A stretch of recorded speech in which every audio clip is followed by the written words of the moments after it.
I have the pleasure and the privilege of welcoming Brooke Beatty and Steve Garza from DMAC Foundation. Welcome to Cityline, both of you. Thank you so much for having us. It's great to have you here. So first off, Brooke, tell us what inspired the creation of DMAC. Well, the DMAC Foundation was created out of unthinkable tragedy, the loss of our son, Diego Garza, who passed in a tragic car accident on his first year of college.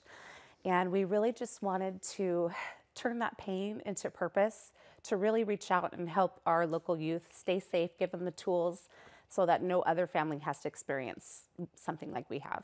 Oh my goodness, I am so sorry for your loss. That is just, I am a parent as well, and it is unthinkable. It's something you never can imagine happening to you. You never want that. So Steve, when we talk about what is the mission behind DMAC Foundation, and part of your mission is getting kids home safe, what does that mean?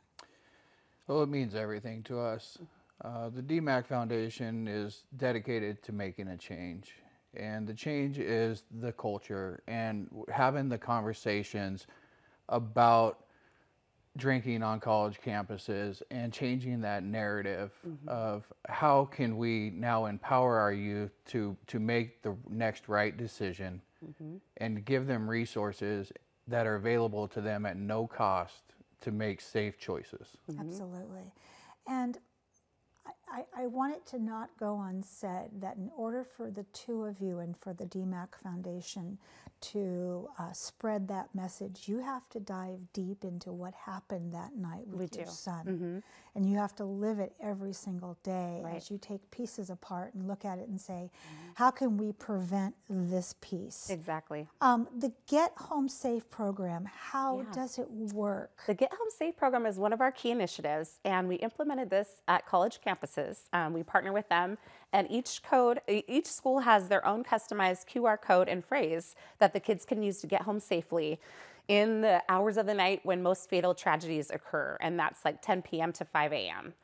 So that is there, safe free rides available to them at the touch of a button integrated into the Lyft app. I love that. Yeah. And that safe free ride was not available to your son, Correct. was it? No. No. And so No. that is part of writing this horrible tragedy. Yes. And this And we also just wanted to give back to the community that helped us so much in our time of need. Oh, I love that. What is Project22, Steve, and how does it, or what does it address in terms of fentanyl awareness and overdose prevention? Yeah, well, Project 22 is just that. It is a fentanyl overdose and awareness program. We need to start having those tough conversations. Every 22 minutes, somebody dies of fentanyl overdose. Say that again. Every 22 minutes, somebody in the United States dies of a fentanyl overdose. Oh my goodness. And we're just raising that awareness, having that conversation. We've partnered with the Department of Health, and we are the authorized distributor of naloxone. It's a life-saving medication to alter overdose. By having these conversations, we will create a ripple effect. We do hope to integrate into schools and have something similar to the old DARE program very soon. Oh my gosh, We don't have that anymore, that. right? I remember the old, well, I actually remember the Scared Straight program, where young people would sit with prison inmates and learn about what they did in hopes to scare them away from doing it. Right. And then the DARE program rolled out of that. So you're looking at doing something for high schoolers. Yes. Yes. We already do these in the community, and they're open to the public. So okay, all right. So how do you collaborate with local organizations and community members, Brooke, in terms of getting your message into their organization? It's so important to partner with our community representatives and leaders, and we do that a lot. We're fortunate to have the support of Puyallup Tribe and Names Family Foundation, to name a few, and countless businesses that really help us and support our local youth and get the message out. Right. So, Steve, when we were talking in the green room, you mentioned that there are ambassadors. What are the ambassadors? So the ambassadors are leaders at every college campus that we are at or will be at.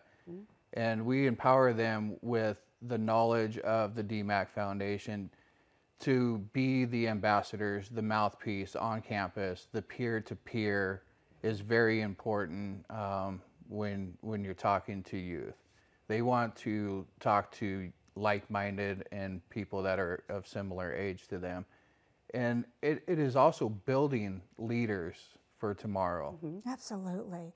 So, Brooke, put a GoPro on your head with me and take me through a meeting, and then when people afterwards want to volunteer, what happens? A meeting with DMAC?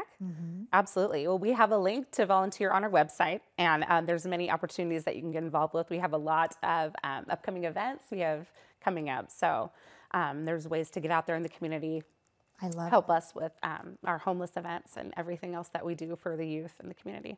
So talk with me about the unhoused events that you do.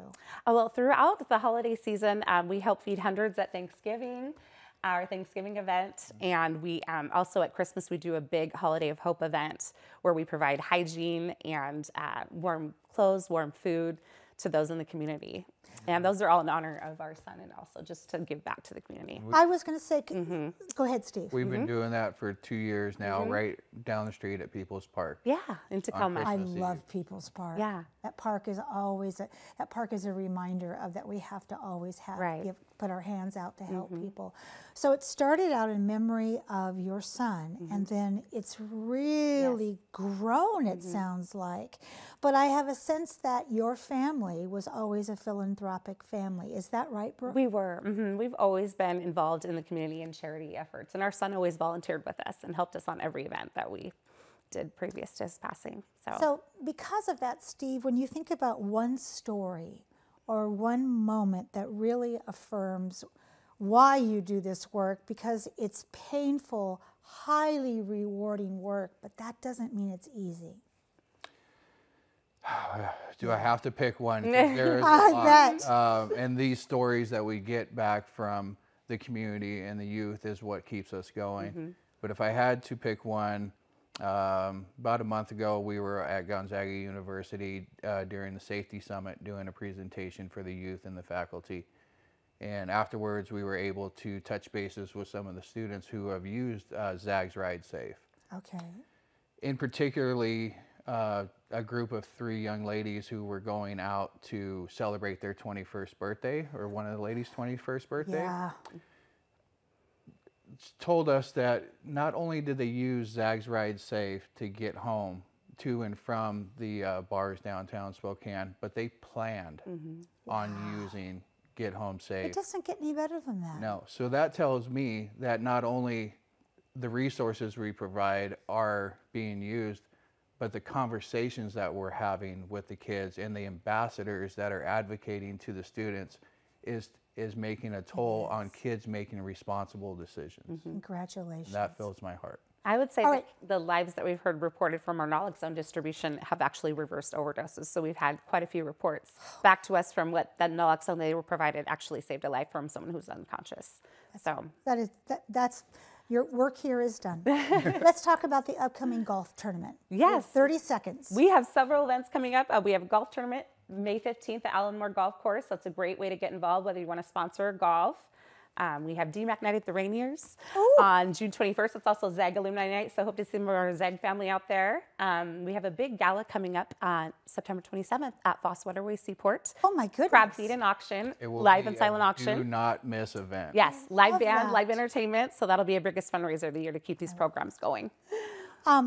Thank you for what you do through all of the pain and the grief that you've dealt with. You continue to deal with that, but you are finding a way to give back. Absolutely. And to find some way to make some sense out of what happened to your son. I can't wait to have you back on the couch, and thank you so much for being here. Thank you so much for having us. Thank you for having us. Miss Holly, I'm going to be doing some arts and crafts with you over there. What do you have in your hand? So this is a toy called the Thaumatrope. That's an optical illusion toy. And you spin it to get the pictures to show up at the same time. This is just an example of one of the fun toys that kids and grown-ups can make at the Old Town Craft and Music Fest. All right, we have much more to come on Cityline. Don't go away. We'll be right back.